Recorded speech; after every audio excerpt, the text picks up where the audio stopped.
two households. How's this? Is this plenty good? Okay, thank you very much. Welcome everyone.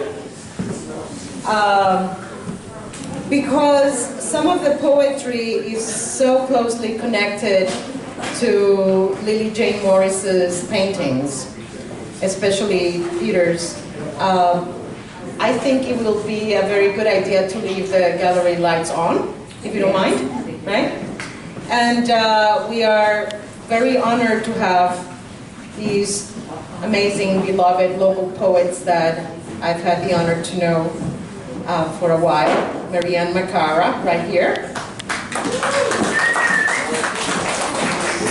And the also amazing Kahlil Koromantee, or Koromantee, which one? It's fine. I love poets, they are so welcoming, of sound, right? And of course, Mr. Peter Letterman, whom I met through Philip, the wonderful owner of this gallery that has become more and more a wonderful company. This wonderful community gathering space. Thank you so much, Philip, for your generosity and grace.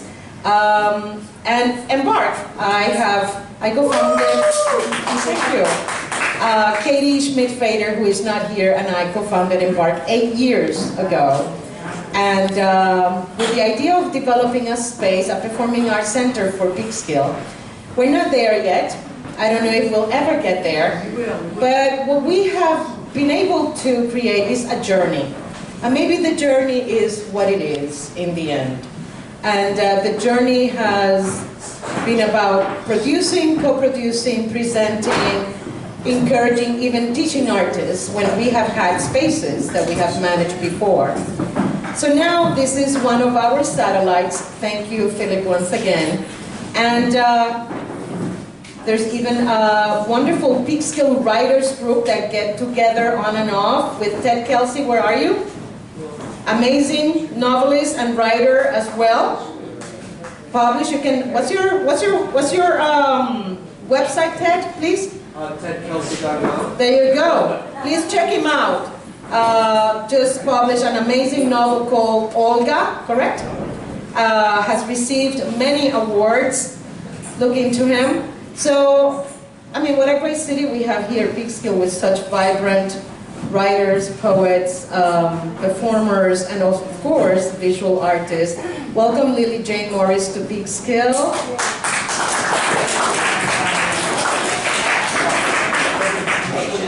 And I don't know what, where's Lily? Where is she?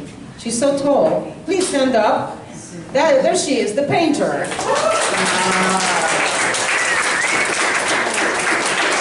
I'm sure you've been talking to many, but you know, if you would like, I don't want to force you, but if you would like after the three poets share their work to say a few words about your work, that would be awesome. Thank you for being here. I won't force you, don't worry. Okay, so we're going to start this evening with Kahlil Koromantee. Yeah. Yes. So, can you hear me or should I adjust this? Should I adjust this? Yes, sure. It's a swivel. There you go. Cool? Yeah, there you go. All right? Yeah. And turn off your cell phones, please. I should turn off Or mine mute too. them. Thank you. Thank you, so.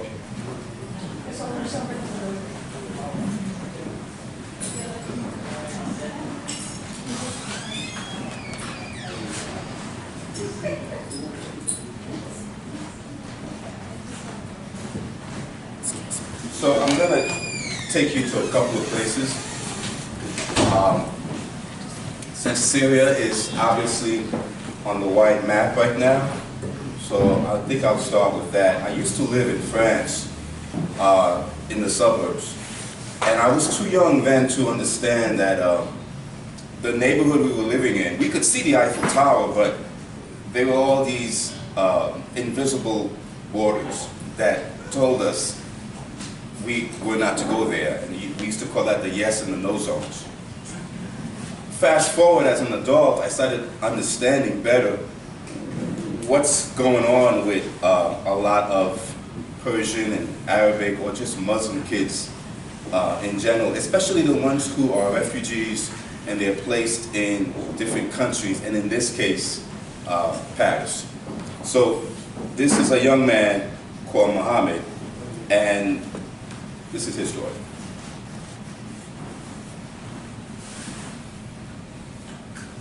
His parents sacrificed their final years in the Syrian, horrid but familiar, just to make it to the relegation point. Far from their North African connection points, but not far enough for Muhammad to forget his refugee status. It was said that Paris holds her arms open for Muslim cab drivers. But his father could only get a job washing sidewalks, where rich cafe lapdogs only touch ground to shit. His mother stayed home, as in all mothers and sisters stay home. No burkas in yes zones. A yes zone is the French version of a border wall. And border walls here look romantic when you hang croissant off towering rods, but with the same symptoms. What are you doing here? What are you still doing here? So Muhammad lives here now, among the same wretched Fanon used to warn us about. He already knows what a woman's wailing sounds like when she's torn between keeping her male child from opium dealers and hiding her daughter from sex traffickers. There was never a choice but to leave what you know, find refuge under metal rose thorns that had to learn how to coil for the camera whenever Muhammad smiled. It took him 3 gendarmes before learning his new normal. Took him one time at the Eiffel floor, alone, without an escort, the day Muhammad stopped smiling. Like a black kid in Brooklyn stopped smiling when he first learned his outer surroundings. Muhammad's own more refined faces had given him suspecting looks as well, because a little money changes people. That's why his father picked up that dog dude, because a little money can add up to leaving the no-go zone. High-rise rat boxes, long dark corridors that end with lookout posts, where you can see all the deferred dreams and gang affiliations.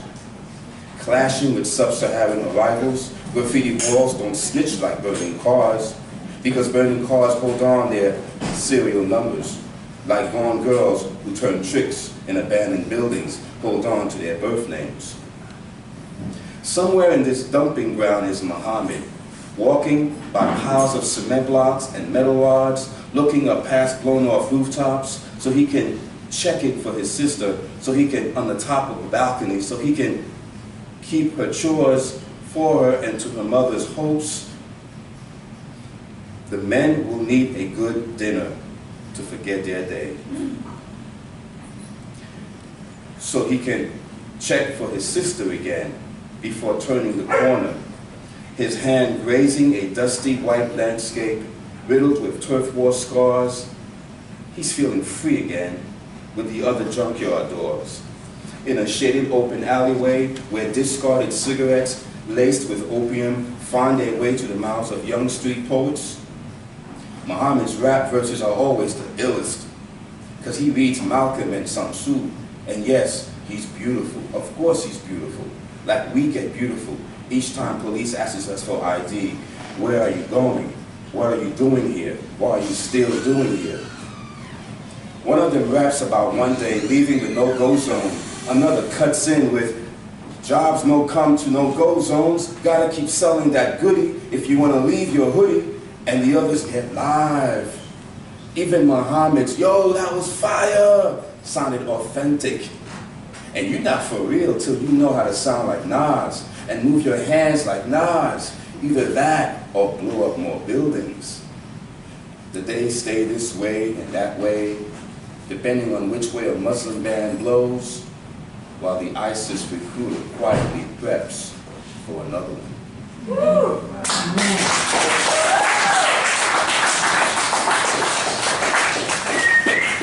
I'm also Haitian, so if you hear a lot of Ricky Ricardo coming out, just bear with me. I work with Hard to Reach Youth. I'm a director of a program in Poughkeepsie called Nubian Directions, where we catch young men and young girls, but especially young men who are lost out there. And we bring in poetry and all kinds of incentives to get them to reconnect with their emotions. In order to survive a daily struggle, you have to disconnect, right? So our job is to get them back to the emotions. So this is what I think about when I see them on the streets and just being who they are. And by the way, whoever knows Nikki Giovanni, this is kind of like for her too. Beautiful black men standing on street corners, peeping the scene, talking their smack, perfecting their hustle, looking for slip-ups, cackling at women, laughing off eye rolls. Beautiful, beautiful black men doing their thing, running their games, sneaking on buses, slipping through turnstiles, opening fast food doors, keeping their heads up, playing it off. Beautiful, beautiful black men leaning on street signs, scratching themselves, showing their drawers, pulling on their manhood, blocking subway stations, cornering walk-bys, making it happen. Beautiful, beautiful black men taking their shirts off, looking for trouble, crisscrossing traffic, scoping for newbies, watching for popo. Beautiful black men making them faces, copying them please, still don't want was, and don't know what's coming. Beautiful, beautiful, beautiful black men, looking all grown, but still little boys, pants so low, walking like their diapers need changing.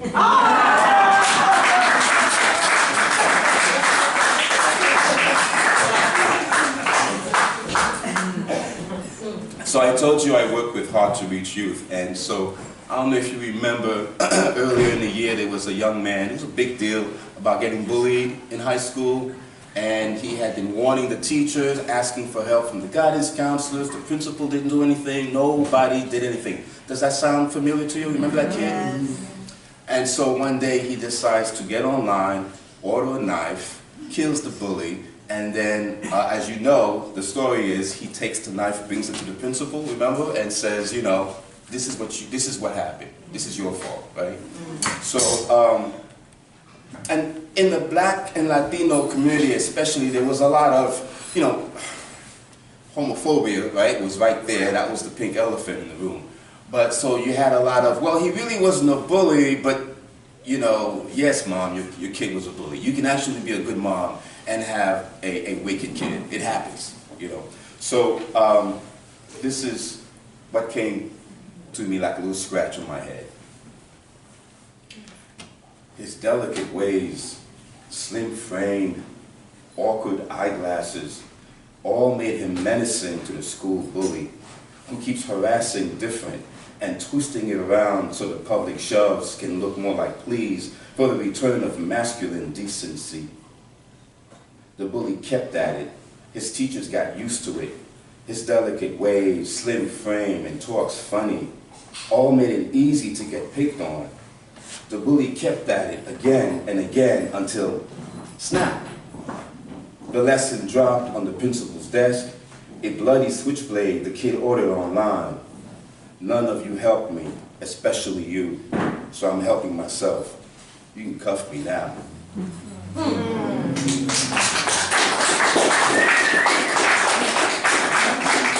So for those of you who know me locally, there's a piece that I came up with for James Baldwin called Jimmy. So a lot of people have gotten to like that piece, so I'm going to read it for you tonight, okay? Just to give you the framework, during Black History Month, our community, my community, tends to celebrate James Baldwin, like, you know, he's one of our icons, and we teach him to our kids. Yes, of course, as we should. And of course, James Baldwin now is an international word, right? Everybody knows. But people forget that there was also Jimmy. And we conveniently separate the parts of James Baldwin that we don't feel comfortable with, and we put him up as the great author, the great writer, the great laureate. But to me, he will always be Jimmy. The rumors were false Black didn't love him back. Maybe now, with the generational pullback, but we saw no reason to make a good fuss over him, though he preached from a pulpit that despises him and the likes of him, spewing words of undying loyalty to a tradition that began as a lie. But it was the only way to reach his father's attention, that is, the father in the place of, since his bloodline had fled the scene before a name was even considered. We don't know for certain if the child's frog eyes would have been enough, but his deacon stepfather called him ugly so much that Jimmy believed it. And how hard can that be if the same folk who call you names are the same folk who look like you? The rumors were false. Black never loved him. Maybe now, after all these years of pretending he half mattered, before we finally let him sit at the family table. I'm saying this to you because you know it to be true. We let strangers claim him before finally deciding, besides the obvious impulses, Jimmy was off-putting, unexplainable. Folk in the neighborhood would point out the preacher boy. Looks like us, but not one of us. Eyes way too welcoming, gait too honest. Looks like us, but not one of us.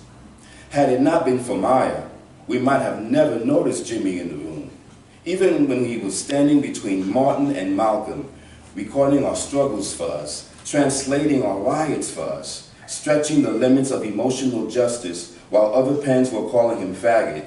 Jimmy was there in the trenches with us, at the churches and marches with us. We just weren't seeing him. Came from us, but not black like us. The rumors was false, man. Black never saw him important. Maybe now that othering is losing its grip, and I am not your Negro, but not when we were coming up, not when black men couldn't be off-putting, unexplainable. I'm giving it to you raw like it's time you knew. He didn't love white dick, just that white loved him back.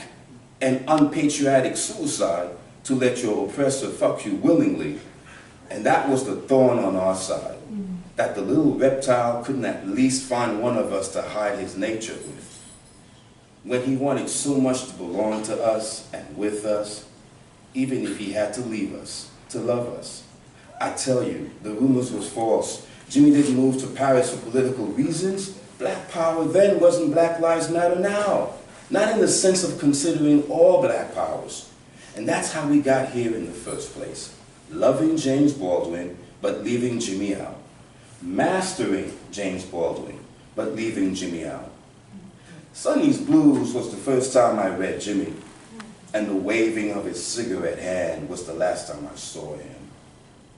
I'm saying this to you like he'd tell a good friend. What you consider worth throwing away, someone is grateful for finding it. Black didn't love him back. Maybe now.